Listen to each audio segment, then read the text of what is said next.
Saya tidak ada pilihan kata kecuali satu kata, ini politik dungu. Saya tidak bisa lagi memberikan deskripsi karena terlalu vulgar cara mengartikulasikan kepentingan politiknya, baik mahasiswa itu sendiri maupun orang yang di belakang mahasiswa ini. Dugaan saya pasti ada di belakang mahasiswa ini. Pertama, ini nyalinya tinggi, gitu ya. Tidak banyak orang yang mengambil resiko ini karena apa sih keuntungannya secara pribadi, gitu ya? Nggak ada. Ya itu sebetulnya main politik silakan, artinya demokratis gitu. Tapi pemilihan temanya itu, kalau dia mau menyerang Anies, saya kasih tahu orang yang di belakang mereka ini.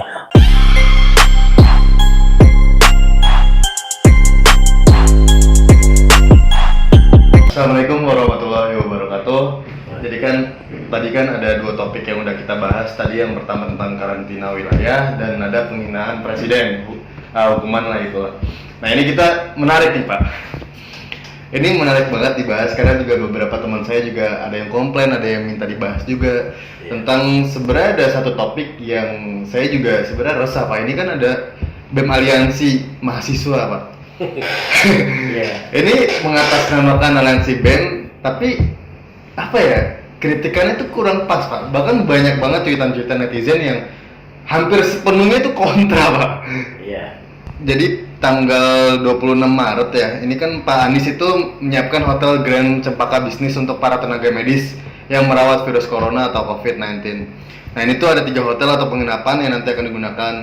Terus ada total tuh 700 tempat tidur yang bisa menampung seluruh dokter dan perawat. Jadi istilahnya nih dikasih fasilitas hotel bintang 5, tapi untuk si mahasiswa-mahasiswa ini mempertanyakan Pak, kalau misalkan mereka menanggap kebijakan yang diambil Anies kurang tepat, bahkan cenderung bernuansa politis ketimbang solutif. Gimana menurut Bapak? Saya tidak ada pilihan kata kecuali satu kata, ini politik dungu. Saya tidak bisa lagi memberikan deskripsi karena terlalu vulgar cara mengartikulasikan kepentingan politiknya, baik mahasiswa itu sendiri maupun orang yang di belakang mahasiswa ini. Dugaan saya pasti ada di belakang mahasiswa ini. Pilihan temanya tidak tepat, tidak canggih. Boleh silahkan saja main politik gitu ya, mahasiswa. Tapi kan di tengah kondisi, kalau dia pemilihan temanya menyerang Anies secara politik, mungkin menggunakan tema yang lain, misalnya soal anggaran yang tidak transparan, meskipun tidak ada soal itu, soal Anies yang dianggap pelin-pelan atau Anies yang mencoba cari panggung gitu, itu silakan saja. Tapi temanya ketika semua orang bersimpati kepada tenaga medis yang tiap hari meninggal, bertaruh nyawa, kemudian ada yang diusir dari kosannya. Oh, Anies sudah luar biasa dengan memberikan fasilitas gitu ya. Orang sudah bersimpati kepada dia. Tiba-tiba ada segelintir orang yang membawa politik dungu ini mengkritik cara kerja begini. Jadi dia dikecam bukan hanya orang yang berada di belakang Anies secara politik, tapi publik secara umum mengecam. Dan saya lihat media mainstream yang biasanya mengangkat yang begini-ginian juga tidak berani mengangkat karena dia tahu resikonya. Kacangan banget tema yang diangkatnya itu. Pak ini kan istilahnya kan tidak ada rasa empati Pak. Ya itu sebetulnya main politik silakan, artinya demokratis gitu. Tapi pemilihan temanya itu, kalau dia mau menyerang Anies, saya kasih tahu orang yang di belakang mereka ini, bukan itu temanya. Anda menyerang tema itu berarti Anda menyerang publik, karena publik lagi bersimpati betul dengan tenaga medis gitu ya. Bukan cuma mereka berjibaku, tapi setiap hari ada pengumuman sampai hari ini ya jumlahnya sudah 24 orang meninggal. Dan tragisnya mereka diusir dari kosannya, mereka dianggap pembawa virus gitu ya. Tiba-tiba datang seorang kepala daerah memberikan fasilitas dan itu dan sekarang diikuti oleh Ridwan Kamil, diikuti dengan pemerintah daerah yang lain. Ada nggak Jawa mahasiswa ini bergerak ke Jawa Barat gitu ya? Saya kira itu. Jadi ini highlight juga. Mahasiswa itu kan sebetulnya dalam tanda petik manusia pilihan di Indonesia ini, orang yang punya kemampuan intelektual, gitu ya, agen perubahan, bisa dianggap memberikan aspirasi masyarakat, salah dia memberikan pilihan politiknya. Kalau untuk berbicara politik silahkan saja, gitu ya. Kan langsung kemudian diklarifikasi oleh universitas, oleh BEM tertentu. Sangat fatal. Jadi pembelajaran buat Mas Gasan, kalau main politik agak canggih dikit. Pilihan temanya, pilihan politiknya nggak vulgar begini. Tapi pasti kan mereka juga kebal juga, Pak. Mungkin ada orang belakangnya juga kan, gak ada yang tahu. Atau enggak, mukanya itu udah tebal gitu. Mau dimaluin gimana, udah pede aja. Kan gini, orang justru mengharapkan yang harusnya dikritik sana, ngapain itu yang dikritik kan gitu. Terus pemerintahannya Pak ya? Saya nggak nyebut itu. Mestinya yang dikritik ke sana, kenapa ini yang dikritik kan gitu. Bukan soal suka tidak sukanya. Yang punya tanggung jawab luar biasa itu kan bukan yang ini, yang satu lagi. Karena yang punya tanggung jawab besar, punya itu yang saya katakan tadi, punya sumber daya manusia, sumber daya keuangan, aparat, birokrasi, itu kan misalnya dikerahkan, termasuk bisa mempengaruhi media massa. Tapi menurut Bapak, Pak, ada nggak sih Pak kayak mahasiswa-mahasiswa yang ini nih, BEM ini nih, ingin mengambil peran Pak? Atau pengen kelihatan gitu di saat kondisi yang tidak tepat Pak? Kalau saya melihatnya, karena tidak dikenal di mana-mana, artinya pasti ada orang-orang di belakang ini untuk entah sekedar mengalihkan isu. Boleh saja kita bisa saja mengatakan ini politik ece-ece, tapi bisa jadi hanya sekedar semua dimainkan gitu ya, untuk memecah konsentrasi. Dari berbagai aspek. Ya, untuk memecah konsentrasi sehingga agenda-agenda tersembunyi itu bisa jalan. Bapak nih asumsinya negatif aja. Enggak. Karena kalau soal nyawa dan kesehatan publik harus kita perjuangkan. Bahkan kita juga sah saja untuk membuat asumsi negatif supaya pemerintah memberikan perhatian lebih. Karena kita sudah kasih semuanya kepada pemerintah. Rakyat sudah memberikan semuanya kepada pemerintah, kepercayaan segala macam. Tinggal kita yang bagian dari masyarakat ini perlu perhatian lebih gitu. Dan sebenarnya juga tidak ada aksi yang langsung terjun ke lapangan sih Pak dari BEM ini Pak. Nggak ada bener kayak membantu masyarakat. Jadi kita tuh bingung Pak, dia bisa komplain kayak gitu pun nggak ada bukti manusiaan yang real Pak. Kalau misalkan kita lihat kan kayak misalkan ketua BEM yang dari UGM itu yang Fatur, dia bantu-bantu bener-bener bantu Pak sampai turun, dia nyumbang sih juga. Iya, itu makanya saya bilang pilihan tindakannya, entah memang ini hanya dijadikan sebagai korban gitu ya, sebagai pengalihan, atau memang kurang canggih pemilihan temanya. Harusnya ada satu lagi tokoh yang memainkan dua peran. Dia satu sisi kelihatan humanis gitu ya, menggalang dana segala macam, di sisi lain kemudian mengkritik habis-habisan orang yang mengkritik pemerintah.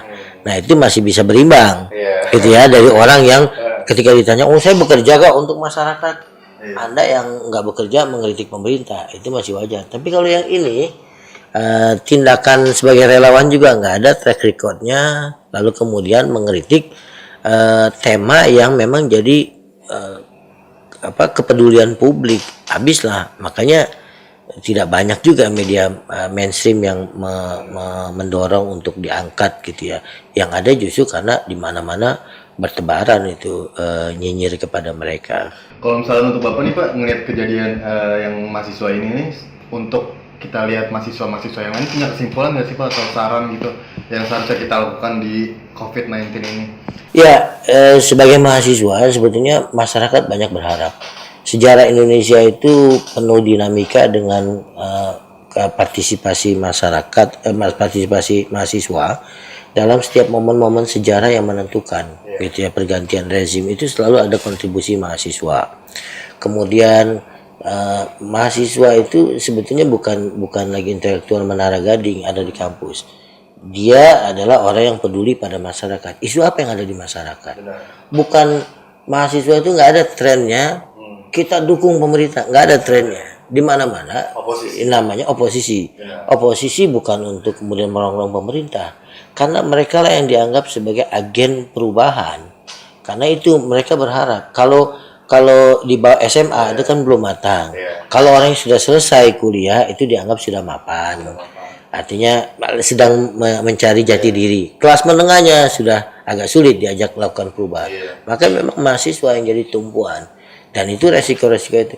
Kalau mahasiswa demo mendukung pemerintah, di mana-mana nggak ada trennya. Itu bukan trennya gitu. Trennya adalah mahasiswa bagian dari masyarakat ketika ada kebijakan yang dianggap masyarakat tidak bisa mengartikulasikannya dengan baik, mahasiswa lah yang muncul. Nah, kalau misalnya yang solusi misalkan apakah mahasiswa harus menggalang dana juga atau di saat kayak gini harus demo pemerintah untuk kebijakannya atau gimana, Pak? Iya, kepedulian kan banyak ditafsirkan dengan macam-macam. Dengan kesetiakawanan sosial, jadi relawan, menggalang dana. Lalu, tapi jangan lupa juga, tetap mereka juga bisa menjadi kontrol pemerintah. Kadang saya melihat begini, sudahlah kita nggak usah banyak mengkritik pemerintah, hanya kepedulian sosial juga. Bagi saya kepedulian sosial penting, tapi pemerintah juga penting untuk kemudian kita kontrol, kita awasi, kita beri masukan, karena negara itu sekali lagi punya sumber daya luar biasa. Jadi kalau masyarakat itu kan elementer, artinya mereka lakukan kesetiakawanan sosial, memang duit publik, duit masing-masing. Tapi kalau negara itu dia kita amanahkan untuk mengelola uang negara untuk rakyat, dan itu amanah undang-undang. Yang pertama kali tujuan negara dalam undang-undang itu adalah melindungi. Nah, melindungi berarti kan yang paling tinggi adalah soal keselamatan nyawa. Nah, Pak, tadi kan kita bahas tentang yang BEM Aliansi nih. Kita mau bahas topik yang si Engel, Pak. Dia kan punya gugatan namanya class action. Ini ngelihatnya gimana, Pak? Maksudnya punya pendapat apa? Pertama, ini nyalinya tinggi. Gitu ya, tidak banyak orang yang mengambil resiko ini. Karena apa sih keuntungannya secara pribadi gitu ya? Nggak ada. Jadi dia punya, ini bacaan kita dari luar ya, kita tidak tahu apakah maksudnya. Tapi yang jelas class action itu dimungkinkan ketika tindakan pemerintah dianggap lalai. Lalai dalam artian begini, antara kapasitas yang dimiliki dengan apa yang dikerjakan itu tidak seimbang. Kalau dibilang pemerintah bekerja kok, kita ngurusin ini, kita buat peraturan, iya. Tetapi alat ukurnya adalah Anda punya kapasitas 1000, yang Anda kerjakan baru 100. Itu yang harus dipahami oleh publik. Bukan pemerintah tidak bekerja, pemerintah bekerja. Tapi skalanya Anda punya kapasitas sekian besar, yang Anda kerjakan sekian. Itu orang yang saya kira kita sayang kepada pemerintahan kita supaya berbuat lebih banyak gitu ya. Dan untuk apa lagi sih kepeduliannya kalau bukan untuk masyarakat? Dan kesejahteraan itu nomor 2. Yang nomor 1 itu keselamatan. Nah, kalau udah keselamatan, kayak Presiden Ghana bilang, saya tahu bagaimana caranya mengembalikan masalah ekonomi, tapi saya tidak tahu bagaimana caranya mengembalikan nyawa orang. Gitu. Nah, kalau misalkan sebenarnya kan kita mengapresiasi nih, Pak, kayak gini, Pak. Tapi kayak gini tuh bisa dibilang pasal penghinaan presiden nggak sih, Pak? Enggak kan? Ya, ini itu sekali lagi meskipun subjektif, pasal penghinaan atau tidak, itu kan dilihat dari artikulasinya. Kalau kemudian bahasanya seperti saya katakan tadi gitu ya, Rizal Ramli mungkin bisa saja. Kalau yang ngomongnya itu saya, mungkin langsung bisa diambil otoriter. Tapi karena subjektif, dia bisa diambil, bisa tidak diambil. Tapi kalau class action kan maksudnya ranah hukum. Tinggal persoalannya apakah nanti berlanjut atau tidak. Nah, di dalam gugatannya ini, Engel menyesalkan sikap lalai dan cenderung menganggap remeh yang diperlihatkan pemerintah sejak awal virus corona baru yang mematikan ini menyebar dari Wuhan. Ia menyertakan bukti-bukti berupa printout berbagai pemberitaan yang mengutip pernyataan pemerintah yang dinilai memperlihatkan indikasi kelalaian. Nah, ini tuh banyak banget, Pak, dukungan apa misalkan dari yang Ombudsman RI, bahkan dia bilang memang pemerintah sesat fokus. Terus kalau misalkan ini kan sebenarnya pemuda-pemuda yang punya niatan baik nih, Pak, tapi tidak diangkat secara banyak oleh media massa, Pak. Kan saya bilang itu tadi. Jadi kecanggihan rezim ini karena soal entah dikontrol, entah memang self censorshipnya tinggi dari media massa itu karena mungkin ada timbal balik, saya juga nggak ngerti. Yang jelas media massanya itu hampir seragam, luar biasa. Ada lah pilih selektif gitu ya, menyebutkan beberapa kritik pada pemerintah. Tapi soal porsi antara yang benar-benar mendukung pemerintah dengan yang merongrong pemerintah itu sangat tidak proporsional. Ini tidak diangkat. Saya kira kalaupun diangkat juga kecil karena berhadapan dengan tembok besar gitu. Soalnya saya lihat juga sedikit banget Pak informasi yang bisa saya lihat gitu. Ya jangan kan sekelas itu, sekelas Rizal Ramli bisa teriak-teriak itu bisa apa? Said Didu bisa kemudian akan ditarik ke ranah hukum. Lalu kemudian Faisal Basri juga hanya untung saja bisa mengucapkan itu. Jadi sebetulnya kalau di level pemerintahan yang mau jujur, ucapan-ucapan itu kan jadi masukan bahwa ini sebetulnya bisa membaca suasana kebatinan masyarakat itu seperti apa. Karena kondisinya bukan kondisi normal. Kondisi ketika masyarakat resah, era disrupsi, itu di mana-mana akan terjadi yang namanya persepsi bahwa pemerintah dianggap tidak kredibel. Ada masalah komunikasi antara pemerintah dengan masyarakat, ada persoalan koordinasi, dan itu harusnya dianggap biasa saja persepsi masyarakat yang sedang dalam tanda petik frustasi menghadapi kondisi begini. Tapi ini nggak sih Pak, kayak akankah ada kelanjutannya dari gugatan ini atau yaudah lenyap aja gitu? Kan emosi kita itu sekali lagi dimainkan oleh media massa. Kalau media massanya tidak menggembar-gemborkan, hilang. Tapi kalau kan media massa bisa begini, yang kecil bisa dibesar-besarkan, yang besar bisa dianggap kecil, gitu. Jadi ya kalau media massa tidak menggambarkan meninggal, tidak dramatisir meninggalnya tenaga medis 24 orang akan biasa saja. Tapi kalau semua media massa sepakat mendramatisir meninggalnya 24 orang, dan ini nyawa, dan bukan cuma nyawa, ini tenaga medis, maka emosi kita akan terbawa juga. Tapi kalau kecenderungannya selesai, lebih fokus kepada berapa orang yang sembuh, memang memberikan optimisme, tapi seakan-akan tidak sinkron dengan fakta yang di lapangan gitu. Jumlahnya semakin meningkat. Dan kalau sudah bicara orang meninggal, jangan bicara alhamdulillah kita masih lebih sedikit daripada Itali gitu. Dalam bahasa agama juga ada pilihan alhamdulillah, ada pilihan astagfirullah. Anda mau melihat yang mana? Tapi kalau Anda bilang alhamdulillah kita masih lebih bagus daripada Itali. Tapi bagi saya astagfirullah. Ini sudah 24 orang meninggal. Gitu. Apakah memang kitanya lalai atau bagaimana? Ada kapasitas yang dimiliki dan ada tindakan yang dilakukan. Apakah proporsional atau tidak? Masih kurang atau tidak? Menurut Bapak kayak misalnya pemuda-pemuda kayak gini tuh, ini nggak sih Pak yang harus dibutuhkan di Indonesia ini? Atau yang Bemaliat sih kan nggak mungkin tuh. Kan orang dilihat dari ukurannya dari resiko, Mas Kasan, gitu ya. Bisnis dilihat dari resiko. Kecil resikonya, keuntungannya juga kecil. Resikonya besar, potensi keuntungannya besar. Ini resiko yang dia lakukan bukan untuk keuntungan pribadi, tapi untuk sebuah idealisme, gitu ya. Ini yang dibutuhkan orang, itu yang kembali pada pembicaraan kita tempo hari, meaning, dalam rangka menciptakan meaning. Saya ingin punya legacy, bahwa saya dengan segala macam resiko, saya ingin dikenang bahwa saya dengan resiko saya saya berikan kepada masyarakat. Kan ada pilihan. Dia bisa aja ngambil pilihan, saya daripada milih sebagai lakukan tindakan class action, mendingan saya jadi buzzer. Kalau jadi buzzer pemerintah kan nggak ada resiko ditangkap. Itu saya lihat tadi di YouTube itu kayak Rizal Ramli ini baru dihina atau dicela gitu Pak sama 7.000 akun. Dan kayak saya lihat yang pas si Enggal ini juga benar-benar dihina habis Pak. Sangat disayangkan banget Indonesia kok kayak gini gitu Pak ya? Ya, kalau soal dukungan dan hinaan, apalagi masuk dunia medsos, kita harus sudah siap gitu. Termasuk saya bicara begini juga jangan harapkan semuanya jempol, Mas Gasan. Bisa-bisa 100.000 orang itu ke bawah semua. Kan nggak tahu dunia teknologi informasi dan komunikasi ini bisa ada dunia rekayasa, tiba-tiba muncul Mas Gasan semuanya jempol ke bawah, kan nggak ada masalah. Apalagi memegang alih semuanya kan sekarang kapitalis sudah, media massa juga udah entahlah Pak ya.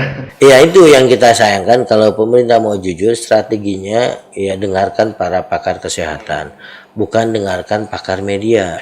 Kalau pakar media membuat strategi bagaimana pencitraannya bagus, bagaimana supaya tenang masyarakat, tapi sebenarnya masalah kan kayak begini, Mas Gasan punya penyakit jantung, lalu bilang ke saya tahu sebagai ahli medis umurnya tinggal 3 bulan lagi. Tapi saya bilang, tenang Mas Gasan, sehat, alhamdulillah, bagus. Tapi saya tidak beritahukan umurnya 3 bulan lagi. Dengan harapan jangan sampai saya menimbulkan kepanikan. Kan berarti saya tidak transparan.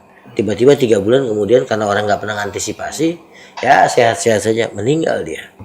Kan salah saya, karena saya tidak memberikan transparansi hanya karena berlindung supaya tidak panik. Nah ini juga kondisinya begitu, masyarakat menuntut transparansi. Sebetulnya sudah berapa banyak gitu ya, ada kepanikan iya, tapi yang kita butuhkan setelah itu tindakan apa supaya bisa mencegah ini, bukan kemudian kita menutupi supaya masyarakat nggak panik. Ya itu yang saya bilang strategi media massa.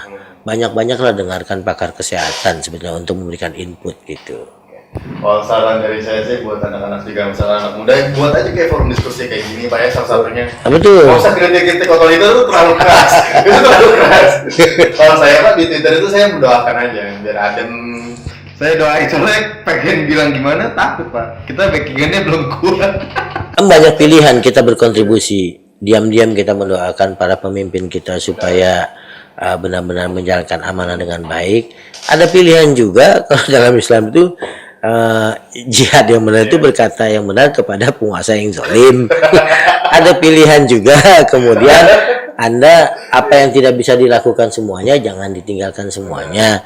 Nggak bisa dan nggak mau terima resiko ngeritik pemerintah, ya udah saya masuk wilayah mendorong kesetikawanan sosial saja. Ada banyak pilihan, tapi semua itu yang penting untuk concern kita kepada publik. Kita kembali pada undang-undang, kita bantu pemerintah untuk melindungi, mensejahterakan, mencerdaskan, dan mendorong partisipasi publik untuk perdamaian dunia. Oke deh, thank you banget nih Pak buat bahas yang kayak gini nih. Kita ngelihat lagi lah, misalkan kita harus peka juga ngelihat, jangan terlalu jadi kaum rebahan lah itu. Kita harus berani lah untuk mengkritik. Kalau misalkan masalah penjara, ya kalau misalkan gimana ya Pak ya? Susah juga Pak. Banyak juga yang harus diapresiasi dari pemerintah. Artinya pemerintah misalnya mengalokasikan 400 triliun gitu ya. Udah bagus. Cuma kita kasih catatan. Ini kan bagian dari catatan gitu ya. Harus hati-hati Pak bagaimana menggunakannya kan gitu. Itu kan kalau nasihat biasa. Tapi kalau untuk orang yang punya megang sumber daya semuanya nggak bisa nasihat begitu. Cuma dikasih nasihat doang gitu ya. Kalau anak kecil kan bisa. Kamu punya uang banyak, hati-hati ya.